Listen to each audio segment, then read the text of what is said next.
Hi, Life Group leaders. Our lesson today is found on page 93, and it covers a real interesting but also difficult teaching of Christ right before he'll be arrested and then crucified. What I'm going to ask my class to do is not just open up their lesson, but also open up their Bibles, because I'm going to make several references to what's going on in this discourse by Christ. It's called the Olivet Discourse because it takes place on the Mount of Olives. It's also the longest discourse we find in Mark.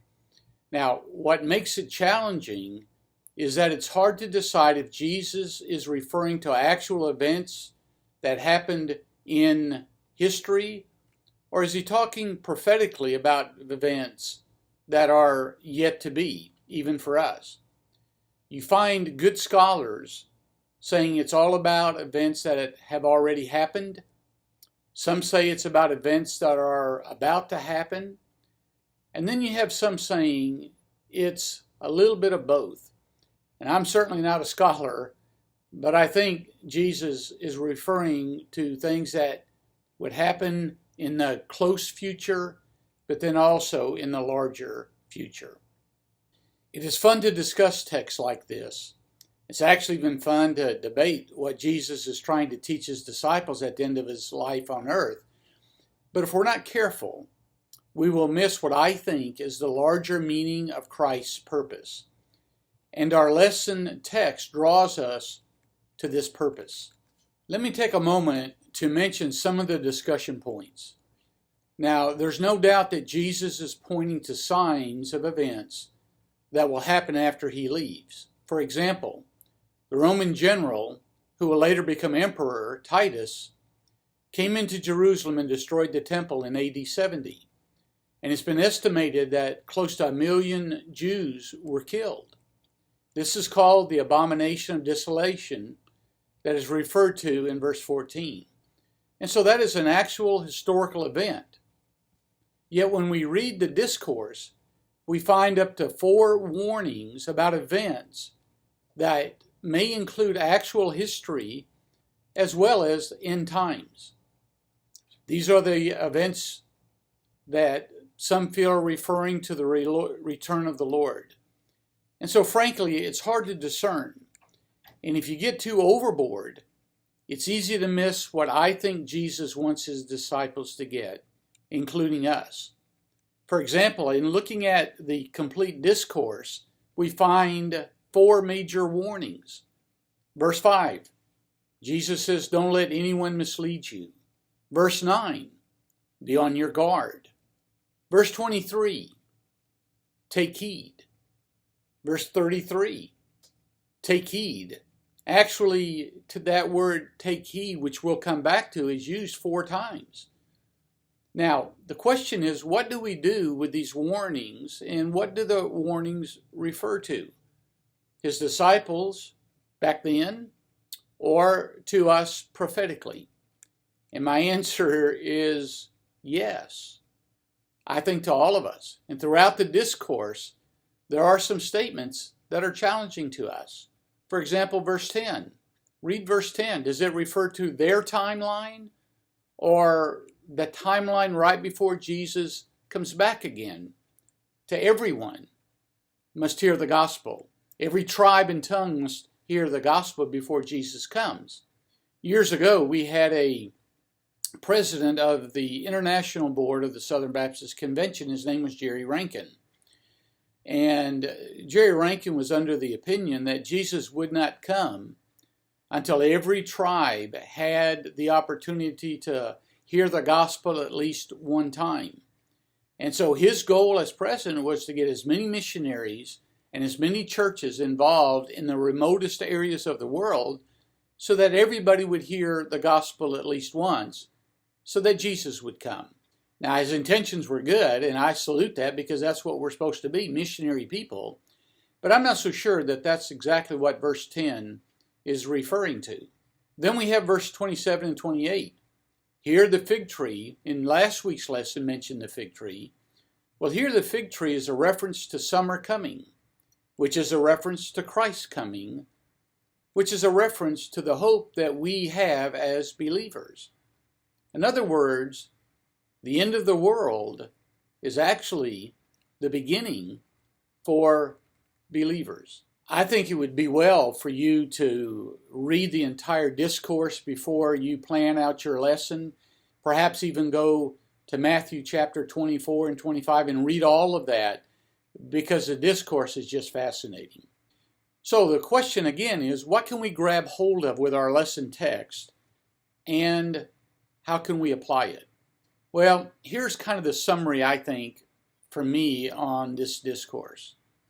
We do not know when Jesus is coming, but we know that he is. We don't know the exact moment, so we should have to make a decision right now. How shall we live as we see the day approaching? I don't know if you've ever heard of a man by the name of Harold Camping, but he said that the Lord was coming back on May 21st, 2011. Well, obviously that didn't happen, and so when it didn't happen, he revised the date to October 21st, 2011, and guess what? That didn't happen either. When he was asked about his error, he acknowledged that he was wrong, and he said this. He said, "I'm retiring from date setting," which is a smart move. And I think, laughingly, that should help us realize sometimes we can get hung up on the wrong things. We know he's coming. He knows now when he's coming.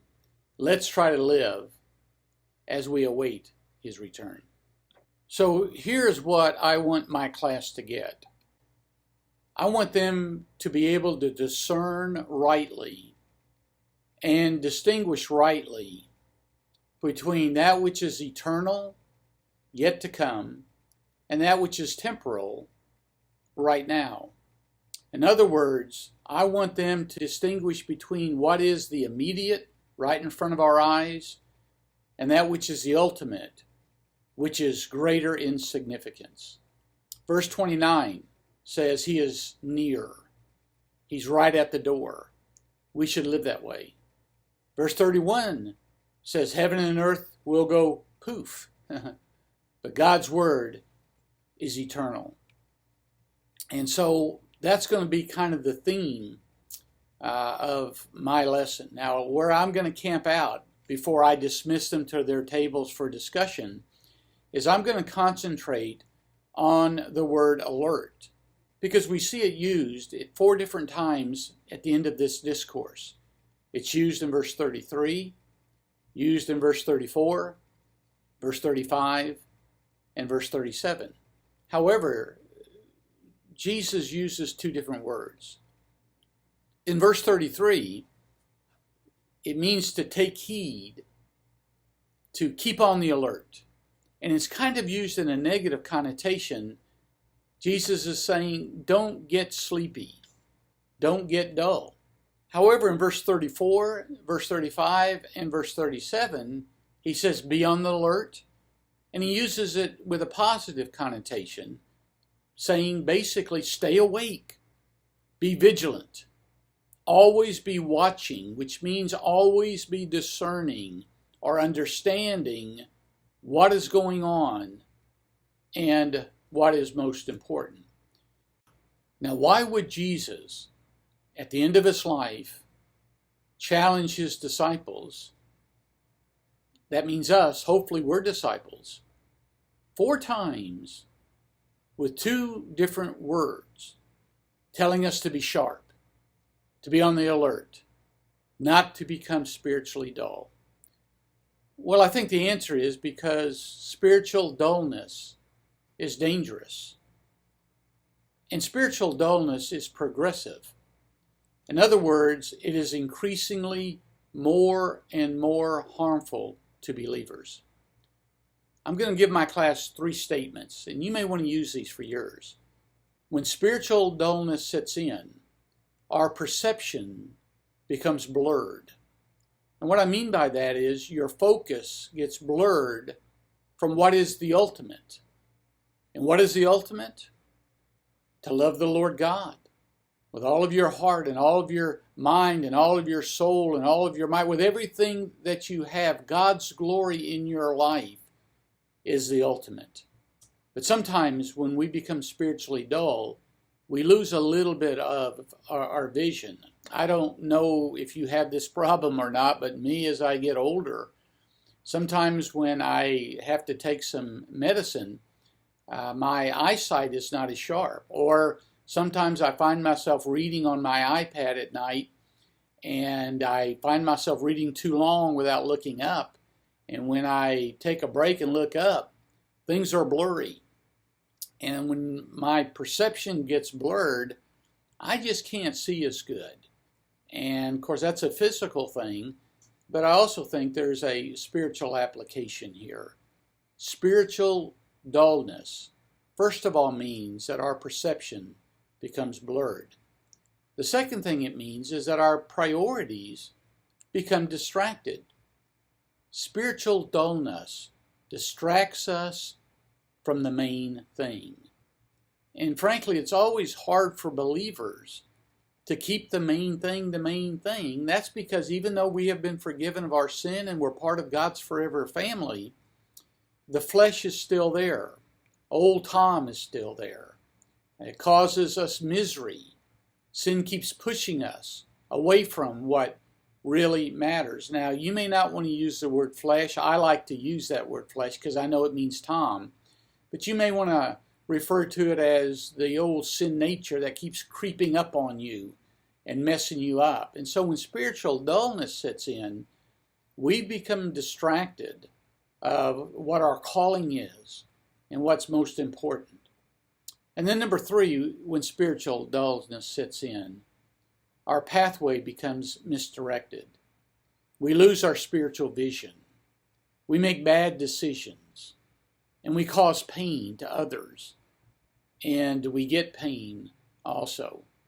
This past week I was on vacation.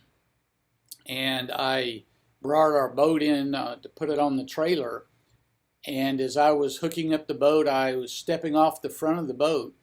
But I wasn't watching what I was doing, which is, Paula would say, pretty usual. But when I stepped off the boat and not paying attention what I was seeing, I slipped. And foot slipped off the trailer and I fell twice.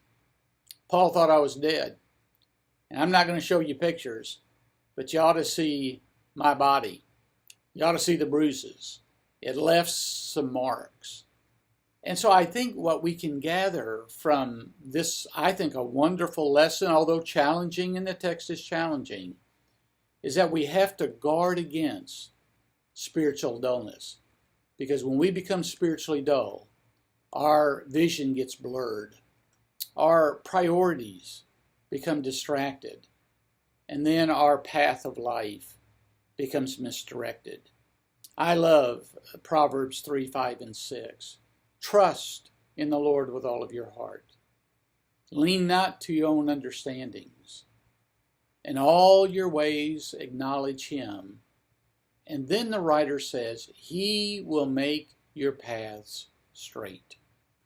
And so if we stay spiritually sharp, don't get hung up on the wrong things, don't overly get caught up on the end times, but pay attention to today's times, then I think we can live with spiritual alertness and guard against spiritual dullness. Well, that's kind of where I'm going on this lesson. Maybe this helps you. I don't know. I'm looking forward to it. I think it'll be a good lesson, even though the text is challenging and different views on what Jesus is actually saying. Well, God bless you. Hope it's a good lesson for you. Hope you have a good crowd. Remember to love on your people. Contact them. Let them know you love them. And let's just have a great day for the Lord.